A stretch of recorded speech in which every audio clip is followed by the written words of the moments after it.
तू कर ना, दुसऱ्या करायला नाव ठेवायला. तुला काय करायचं कर. ते काय मी नेता झालो मला म्हणून मला झालो.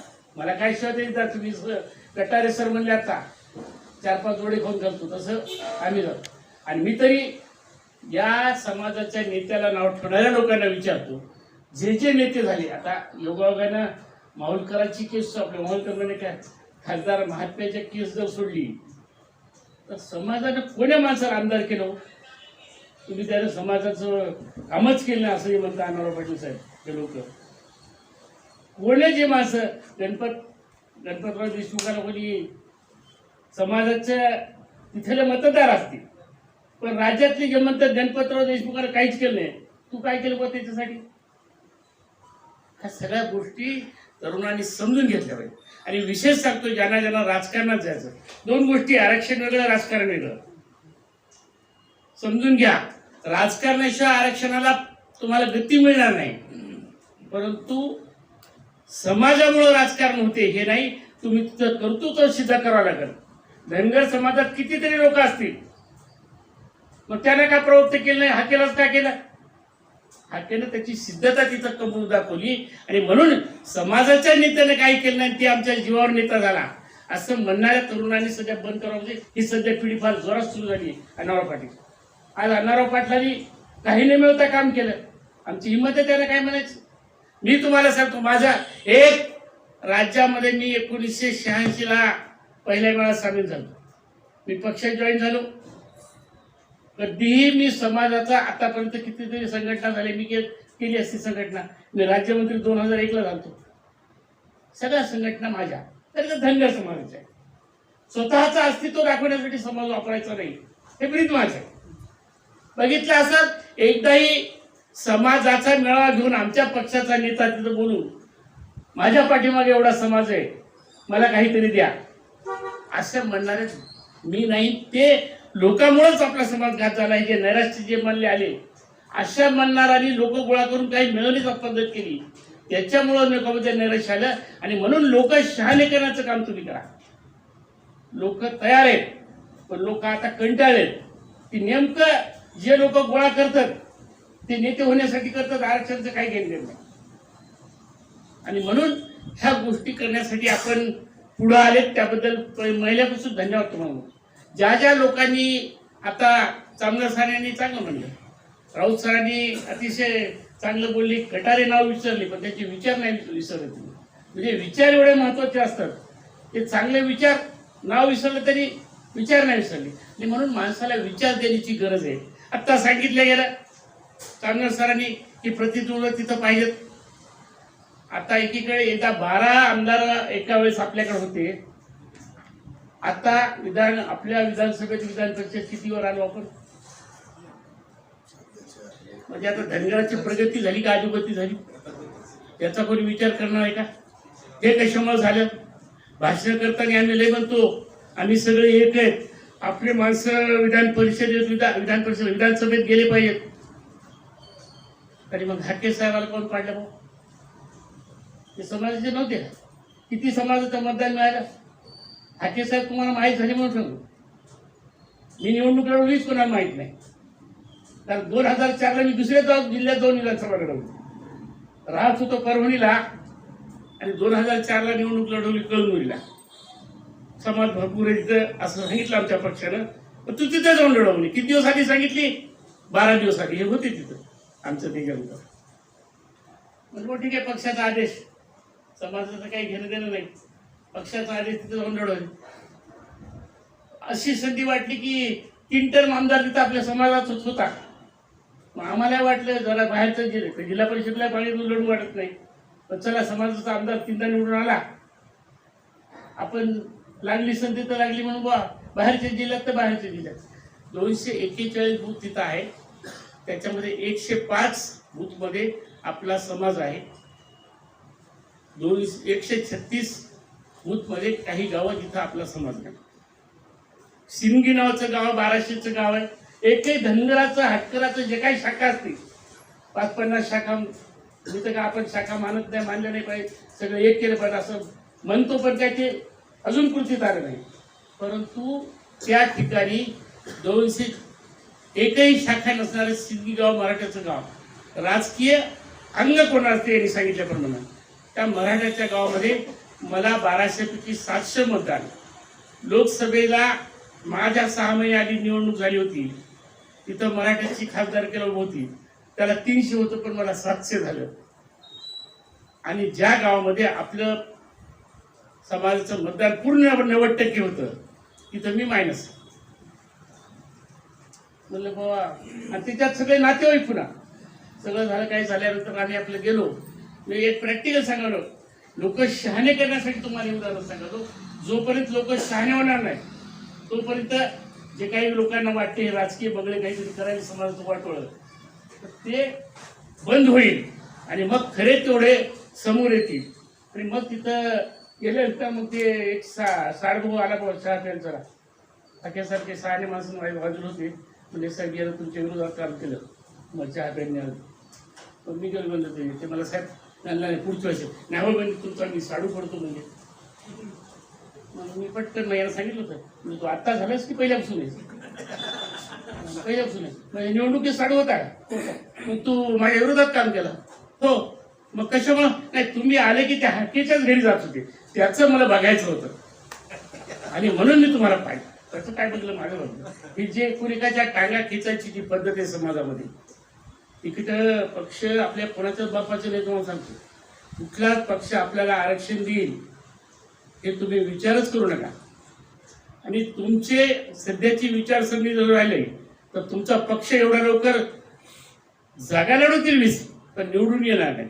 कारण ह्या ज्या सगळ्या यंत्रणा आहेत त्याला निवडणुकीचा गाभा म्हणतात. यांनी सांगितले दूध संघ असतील, हे सगळे कोणाच्या हातात? प्रस्थापिताच्या हातात.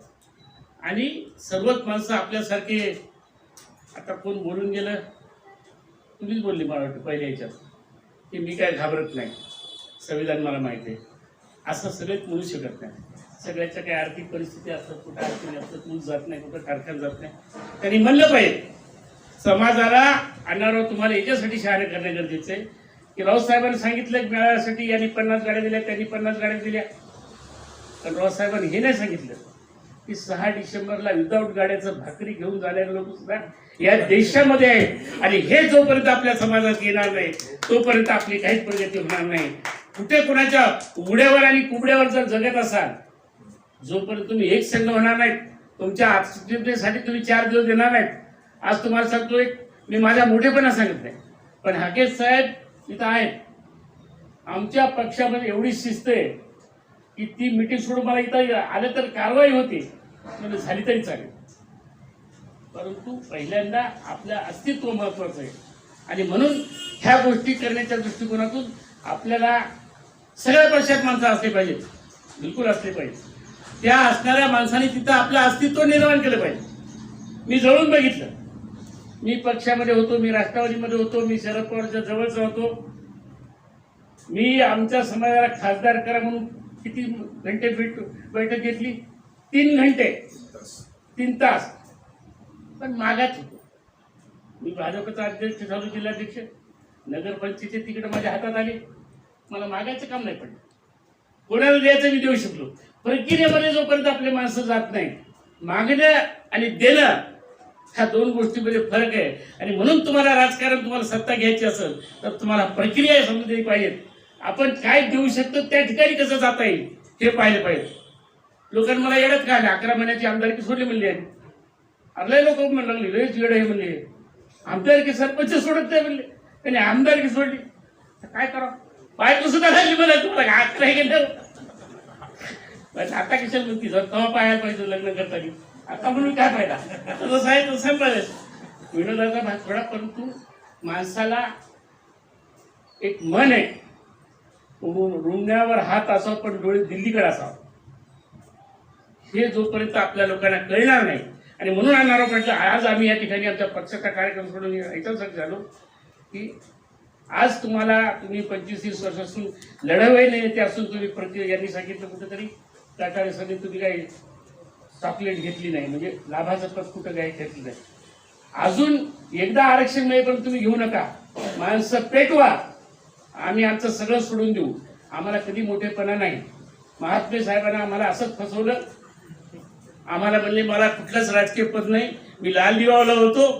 ते म्हणले तुमचं नाव टाकणार नाही. म्हणलं नको टाकू, येतो मागून, मला आरक्षण पाहिजे. नावाचं काय घेणं देणं नाही. राज्यमंत्री होतो पण नेतृत्वाखाली त्यांच्या काम करायला आपण मेळाव्यात गेलो. काही गोष्टी समाजाला समजल्या पाहिजेत आणि म्हणून राजकारण हे वेगळं आहे. आणि राजकारण मी तुम्हाला समाजाच्या लोकांना अजून सांगतो, जे जे नेते झालेत त्या नेत्याला कुणी सुद्धा तुमचा काही सहभाग समाज म्हणून तुमचा आदर आम्ही केलाच पाहिजे, पण त्यानं तिथं त्याचं कर्तृत्व सिद्ध केल्याशिवाय राहत नाही. भेटलेली संधी कशी समाजाच्या उपयोगी द्यायची. आता हे महामंडळाचे अध्यक्ष झाले, तिथं भेटल्यानंतर संधी काय येईल ते. आता मी महामंडळाचा अध्यक्ष झालो, मी झाल्या तुम्हाला सांगतो नाही, मला महामंडळाचं गेल्यानंतर तिथं कळालं मला काय फायदा झाला. पहिलं पत्रकार साहेब मला टोल माफ मिळू लागला लालजी वाजते. ही काय भानगड आहे, काय करायचं जायचं ती आपल्या यांच्या आंबेजोगाईला मेंढ्या आहेत त्या पाहायच्या, ते पडेगावला औरंगाबादला तिथे जाऊन मेंढ्या पाहायच्या. मी जसं आमदारकी सोडली तसं महामंडळ घेतलं. 15 दिवशी आराम पाटलाकडे राजीनामा घेऊन गेलो. म्हणजे काय येडा आहेस का राज्यमंत्री. अरे म्हणलं राज्यमंत्री जरी असेल तर काहीच फायदा नाही ना समाजाला द्यायला. आणि मेंढ्या सरकारच्या समाजापेक्षा आम्ही ऑलरेडी धनगर आहे, आमच्या समाजाला काय वाईट आहे का. कसं तरी भांडून ओरडी होता सरकारला. त्यावेळेस पहिल्यांदा 1978 पासून माझ्या काळामध्ये 20 कोटी साहेब पैसे आले आणि ते सुद्धा या थोडंसं यांना फसवलंय सरकारने. पैसे दिले पण वाटायची हाती दुसरी. तर म्हणलं तुम्हाला मागणारं वेगळं आणि देणारं वेगळं. मी 10 कोटी 20 कोटी घेतले पण माझ्या हातात वाटप ठेवलं. यांना पैसे दिले सरकारच्या हातात वाटप ठेवून दिलं. म्हणजे सरकारच्या हातात वाटप केलं.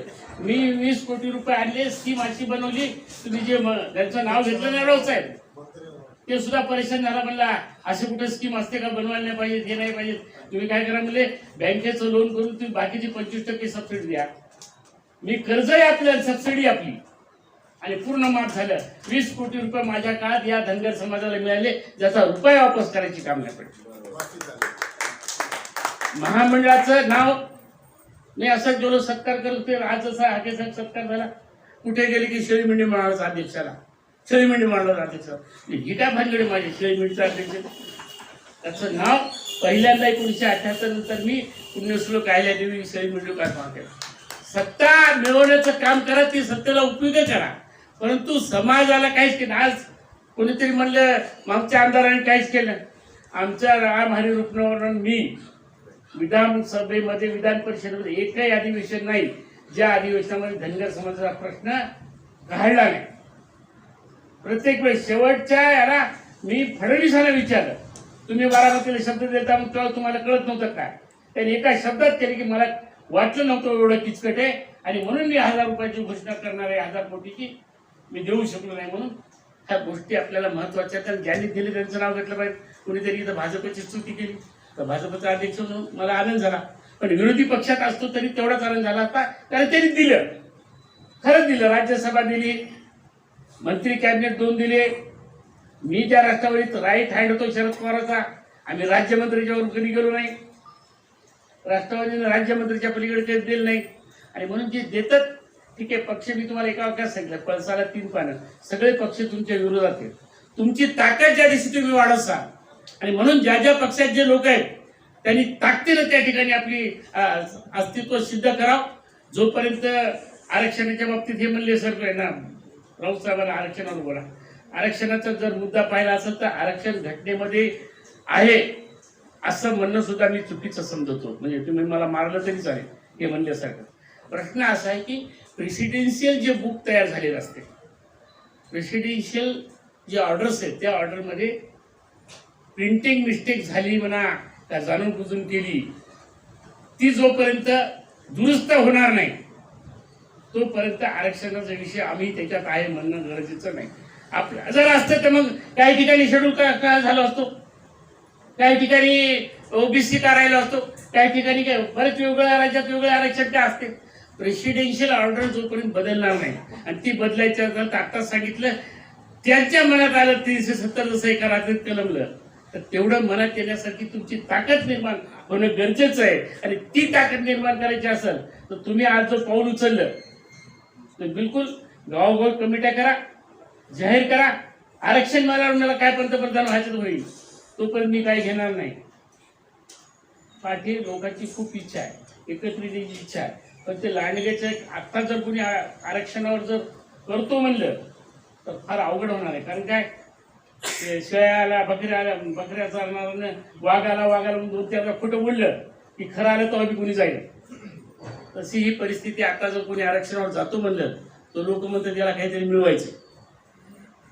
कुठल्याही मराठा समाजाचे एवढे आमदार झाले, त्या आमदाराला तुम्ही मराठा समाजाच्या माणसाने विचारलं का तुम्ही समाजासाठी काय करता, आपले लगेच विचारायला सुरू करतात समाजासाठी तुम्ही काय करता.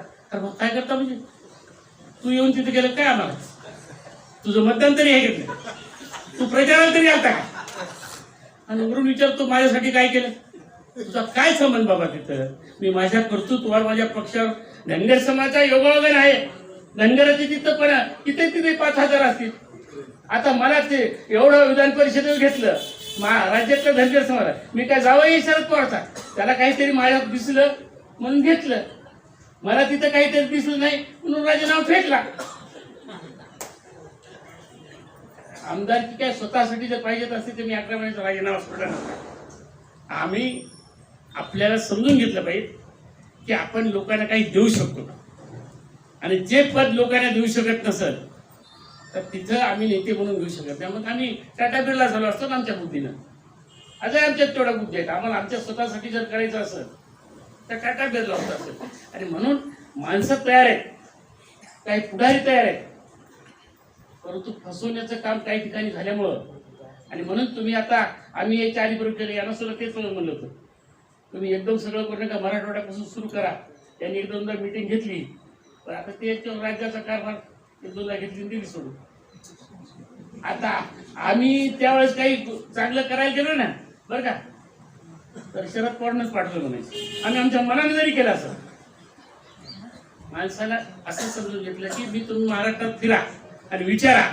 मी राष्ट्रवादीमध्ये 10 ते 15 वर्ष सत्ता भोगली, पण एकदाही येऊन कोणाला म्हणलो असेल राष्ट्रवादीच्या माणसाला मतदान करा, कुठेही सांगा लोकांनी ओळखून सगळं आमच्याकडे प्रचार होती, बरोबर कट मारायची निवडणुकीत, मी काहीतरी दुसरंच काम घ्यायचं. कशाला फसायचं, कशाला आपल्याला पदे शरद पवारला मतदान का म्हणायचं. परंतु ह्या सगळे माणसं एक सांगतो धनगर समाजासारखे चांगले माणसं नाही, परंतु नेतृत्व योगायोगाने चांगलं भेटलं नाही म्हणण्यापेक्षा तो त्याचं सगळं समाजात काय करणार आहे. आता मला सांगा, आम्हाला नेते म्हणले अर्धे शिवाय देतात, आम्हाला नेते अर्धे म्हणतात का म्हणले, आमदार झालं म्हणून बनसोडेला का म्हणून झाले विचार. आता सांगितल्याप्रमाणे एवढं फिरफिर करते पण कोणी त्याच्या पुढे मागे जाते आमच्या येते, कारण आम्ही सत्तेत आहे. म्हणजे लोकांना सत्तेच्या माणसाला नेता म्हणायची सवय लागली, पण त्या माणसाला नेता आपण सगळ्यात मोठा नेता म्हणायचा असा धनगराचा तो बनसोडे असला पाहिजे. करता तुम्ही तसं, म्हणजे माणसं चुकीचे आहेत, माणसं शहाणे नाहीत, आणि ते काम तुम्ही हाती घ्या. संघटना करा, जागृत करा, पण जागृत करता करता शहाण्या माणसाची जागृती करणं गरजेचं आहे. आणि ते काम तुम्ही हाती घेतलं. आम्ही तुमच्या बरोबर नेता खासदारकीची तयारी करत, मी लय कलाकार आहे. मी तुम्हाला सांगतो, मी असं नुसतं बोलत नाही. काही लोक काही म्हणतात ते सोडून द्या, मी आपल्या समाजाची तहसीलदार आहे तरुण मुलगा. थोडा सॉरी माफ करा बघा, मी अनुभव तुम्हाला सगळे हुशार माणसं आहेत कसं करावं ते सांग. 1986ला आता नामदार तहसीलदार म्हणून ॲडिशनल कलेक्टर म्हणून रिटायर झाले, औरंगाबादला आहे. तुमच्या तिथं आंबेजोगाईला होती काही दिवस, जाधव नामदार ते होते कळंबीला तहसीलदार. मी होतो MSCBत कारकून. मला आनाराव पटल्यासारख्या जबाब चांगलं भारदस्त माणसांनी त्याच्याकडे भेटायला गेलो. तसं तहसीलदार म्हणजे नवाबाच्या आवलं शब्द ते मी जरा टाईट दिसल्यावर त्याला राग आला ना, तहसीलदार ते त्या नेणाऱ्या माणसाला हे कोण आहे. आता त्याला वाटलं कारकून सांगू ते हातून नाही तिथे अनेक पंचायत ते खाली मानत आले. ते म्हणले हे सांगणार नाही, मी सांगतो, तुम्ही जिथं तहसीलदार आहे तिथं मी आमदार होणार आहे म्हणून. ते कधी सांगितलं मी 1986ला, आणि 2004ला तिथं तिकीट मिळवलं.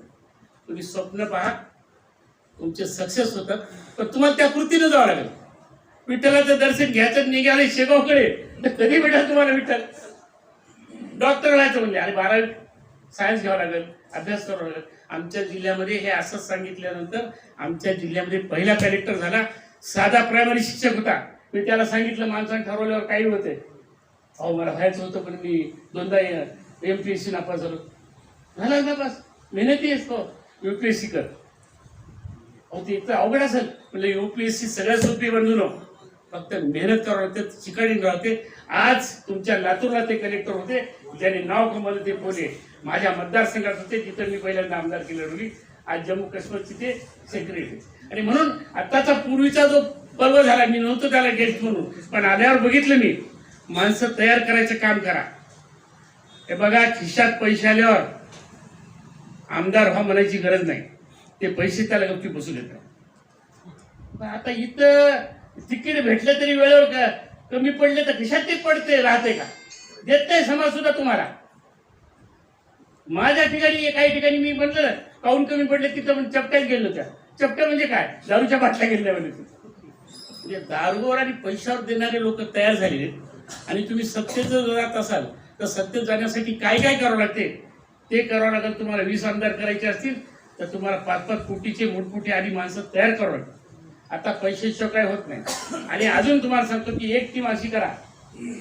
आज भारतामध्ये मी काही त्या पक्षात जाऊन तारीफ करत नाही, पण केंद्र सरकारनं शेतकऱ्यासाठी एवढ्या चांगल्या योजना आणल्या, उद्योगासाठी आणल्या, शेतकरी कंपनीसाठी. मी स्वतः आमदार असून मी 20 लाख रुपये उचलले, ज्याच्यात 60% आणि सबसिडी करा. नाही पैसा तुमच्याकडे आला नाही, मेहनतीने मिळत नाही. वडिलांना जसं जर मेहनत केली असते तर वडील मोठा झाला असता, डोक्यालाच पैसा मिळते.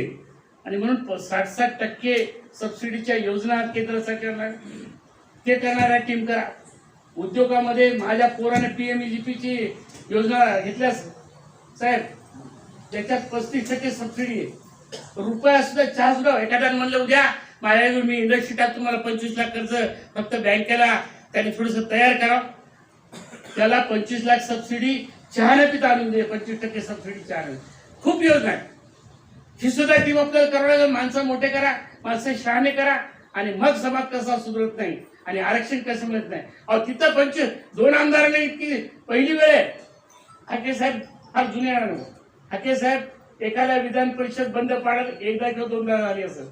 मीन राम आणि रुपूर दोघंच असल्यामुळं इतिहास घडला. 4 वेळेस आम्ही विधान परिषद बंद पाडली, धनगराच्या आरक्षणावर. माणसं तिथं देतात. तुम्हाला वाटतं यांनी काहीच केलंय, अरे तिथं केलं खूप, पण लोकशाहीमध्ये मुंडक्याला किंमत आहे.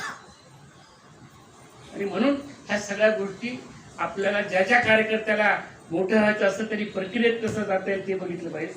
आणि अण्णाराव, तुम्हाला माझी एकच विनंती, तुमच्यामध्ये जिद्द आहे, तुमच्यामध्ये हे आहे. आणि योगानं तुम्ही काय म्हणजे आमच्यासारखी तरी आमच्याकडे लक्ष्मी काही जवळ आलीच नाही, तुमच्याकडे लक्ष्मी जवळ आलेली. आणि म्हणून त्या निमित्तानं तुमचा स्वभाव का असा फार लालची नाही. या माणसाचं लय विचित्र कधी शेवटचं सांगतो जाता जाता, मी जसा थोडासा काहीतरी मिळावा असा त्याच्यानं काम करतो. शेवटी देवाकडे जाताना बी आपण हे करतो असं टाईपचे. पण हे तसं नाही. हे हुशार आहे, सगळं बोलायला चांगलं आहे. मला तर सगळं मिळालं, यालाही काही मिळावं म्हणून मी नेले एक दिवस मिटिंगला RR पाटला. तिथं RR पाटलाला सेवा दिल्या. मला काय देता येईल याला. आता राष्ट्रवादीच्या मिटिंगला नेलं, RR पाटलाला स्तुती करून नेली, सगळं काही केलं. काहीतरी आपलं जमलं, याचंही दुकान लावा म्हणलं, तिथं त्याला शिवा दिल्या. मला RR पाटील म्हणला, कोण आणला होता तू, आणि त्याला मला शिवा दिल्या की नाही. असा हा मनुष्य, याला काय कशाबद्दल गरज नाही. मी काय खोटं बोलून झाली तरी मुंबईमध्ये त्या हॉलमध्ये बोलवलं हो मी, येईन गेली मला, चलाव साहेब करा. लागली लॉटरी लागली, कारण मी जवळ होतो शरद पवार याच्या. एक चिटको त्याला आपल्याबरोबर एक चिटको म्हणलं, तिथं दिल्याशिवाय चालेल. असा हा मनुष्य आहे. म्हणून आम्ही आमची पक्षाची मिटिंग सोडून तुमच्या मिटिंगला आलो, याच उद्देशाने आलो की जे आम्हाला जमलं नाही ते तुम्हाला जमू शकते. आम्ही आहे तुमच्या बरोबर. डायरेक्ट जरी येता नाही तर मी तसाच केलेला आहे आयुष्यभर. ज्या पक्षाचा होता दिवसा त्याचा प्रचार, रात्री अनावराचा प्रचार, म्हणजे असाच केलं. हरिवंशकडे विचारा, आपल्या धनगर समाजाच्या हरिवंशचे खासदार केलं उभं राहिले. सकाळी सुरेश्वर उभं राहायचो, संध्याकाळी त्याच्यावर राहायचो. आणि म्हणून राजकारणामध्ये संध्याकाळी ज्याच्यावर राहतात तेच तेच खरा प्रचारक असतो. नुसार भरोसा ठेवला या सगळ्या गोष्टी कार्यकर्त्यांनी धनगर समाजाच्या मोठ्या आठवण ठेवली पाहिजे. आणि नारायण पाटील तुम्ही एक चांगलं काम केलं आज त्या निमित्तानं तुम्ही आम्ही तुमच्या बरोबर आहे. आता आम्हाला जे मिळेल ते बोनस आहे, आम्ही मिळवलं तेवढं मिळेल. आमची काय फार अपेक्षा नव्हती. घरी कोणी सरपंच बिल होता, दोनदा राज्यमंत्री झालो. आता ही तरी बँडच राज्यमंत्री हो, त्यांना लाल दिवस नाही ना. आमचाच लाल दिवस होता, काय शान असायची लाल द्यायची हे बिघडायची होती. तर ते तशा टाईपचं आम्ही सगळं भोगलोय. आणि एक सांगतो तुम्हाला, मी खासदार होणार आहे आणि म्हणून मी हे आमदार होणार म्हणजे की टाळ्या वाजवल्या. मी आधी खासदार होणार नसतो तर मला राग आला असता. मी बी लाईन मध्ये याला कसं परंतु मी खासदारकीचं स्वप्न पाहिलं, शक्यता पूर्ण होईल. आणि योगायोगाने तुम्हाला सांगतो की मला आता दाखवलं हाके साहेबांना, खासदारकीचं काम आमच्या सुरू झालेलं लोकसभेचं. आमच्या जिल्ह्यात खासदार नसल्यामुळं खासदार म्हणून मलाच त्यांनी ते काम दिलं. आणि महाराष्ट्रातले टॉप 10 खासदार म्हणून जे आहेत काम करणारे, मी खासदार नसताना सुद्धा माझं नाव तिथं कालच आले top performance of the Lok Sabha म्हणून. त्याच्यामुळं कसं आहे, मी भावनावर राहिल्यामुळे गमिनी काढायला जाता जाता तुम्हाला एक उदाहरण सांगतो. खूप लांब झालं पण आता बोलतो. ब्राह्मणावर राहिल्याने काय फायदा होता, ते ब्राह्मण फार डोकेबाज असतात. आपण फार भोळे माणसं आणि डोकेबाज असल्याशिवाय जमत नाही. ते जुन्या काळामध्ये हाके साहेब ते ब्राह्मण एक मनुष्य होता, ते ब्राह्मणाचे कारकुनाचे जास्त काम. त्या निजामाच्या त्या जुन्या काळामध्ये पगाराला वाटायला ते ब्राह्मणांचा कार्यकर्ता कुलकर्णी म्हणून होता. आणि हे त्यामुळे रोहिले असायचे. रोहिल्याला ते सिक्युरिटीचं काम द्यायचे. मग ते रोहिला म्हणजे 6.5 फूट उंचीचा गोरापान पगाराला भामण्या लवकर कपे दे मला पगार देतो. एक बुक्की लगाऊंगा पूरी 32 ही कराऊंगा सामने की पुरे 2 दात गिरेंगे बोले. ब्राह्मणा गरीब मनुष्य ते काय करेल बिचार. त्यांनी लावलं डोकं आणि गेला सुट्टीवर जाता जाता त्यांनी त्या काळात ते असं आयडेंटिटी कार्ड आय कार्ड वगैरे काय नव्हतं.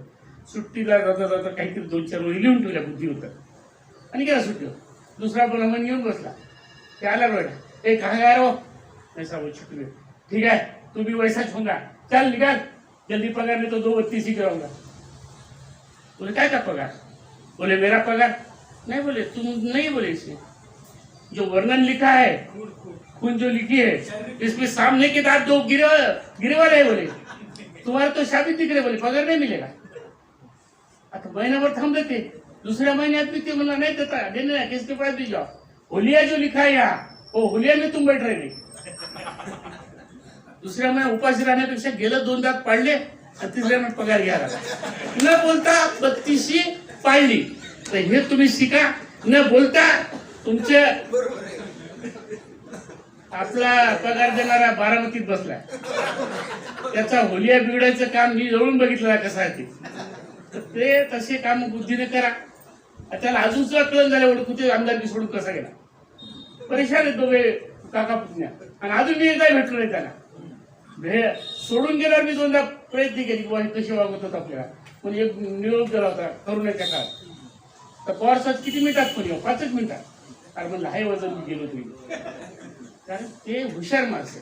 आणि म्हणून मी तुम्हाला या गोष्टी कशासाठी सांगतो, तुम्हाला जागृती तर करण्याला आहे. जागृतीबरोबर माणसं हुशार बी करणं गरजेचं आहे. आणि संख्या आपली खूप मोठी आहे, चांगली आहे. परंतु बोलतात की आपला मनुष्य निवडून आला पाहिजे. आणि निवडणुकीच्या वेळेस नेमकं हाकेला झालं मला झालं अजून अशी कितीतरी पाडलेली. एक सांगतो उभा राहिला मनुष्य पडला तरी चालेल पण आपल्या समाजाचं मत आपल्यालाच मिळालं पाहिजे. काउंटिंग होईल. नाही तर हे कुठल्या राहिले यांचे ते बहुजन आघाडीचे माणसं काय निवडून येणार आहेत मग त्याला कशाला मतदान द्यायचं. आमच्या सरकारने सांगितलं पाहिजे नाही ती करा वक्ष त्यांचा. आम्ही तुम्हाला कौतुक करतो. आम्ही भिकारी आहेत तुम्ही तुमचे मालक आहेत. आम्ही आमचं तिकीट मागायला भीक मागावं लागेल तुम्हाला द्यायचं आहे एवढं तुम्हाला द्यायचं आहे. तुम्ही स्वतंत्र पक्ष काढलेत ही तुमचं आमच्यापेक्षा मोठं कर्तृत्व आहे. आणि मग असे माणसं आपले जर असतील तर त्या माणसाने पुढे येऊन ज्या काय गोष्टी या समाजामध्ये उणी होईल त्या सगळ्या पुरं करावं. आम्ही तुमच्या बरोबर आहे. आमचं काय आजूबाजूला व्हायचं ते होईल पण त्याच्यामुळं नाही होत काहीच नाही. मला माहिती आहे ना काही नव्हतं ते एवढं मिळवलं काय होते. त्याच्यामुळं आपण पुढे जा. आम्ही आपल्या बरोबर आहे. संघटना करा गावोगावी करा. सध्या मराठवाड्यात घ्या तुमचं पाहून बरोबर पेटतील. जसं आता सांगितलं ना राव साहेब, तुम्हाला एकदा भेटली त्याला पळून यावं लागलं. मी तर मिटिंग सोडवलं, ती तरी काय मिळाली. हे कर्तृत्व तुमच्यात आहे आणि म्हणून त्या कर्तृत्वाचं तुम्ही हे करा. आम्ही हाके साहेब झालं, आम्ही झालं, कुठेही जरी असलो तर तुमच्या बरोबर आहेत एवढंच तुम्हाला सांगतो आणि थांबतो. जय हिंद. धन्यवाद. धन्यवाद बडकुते साहेब.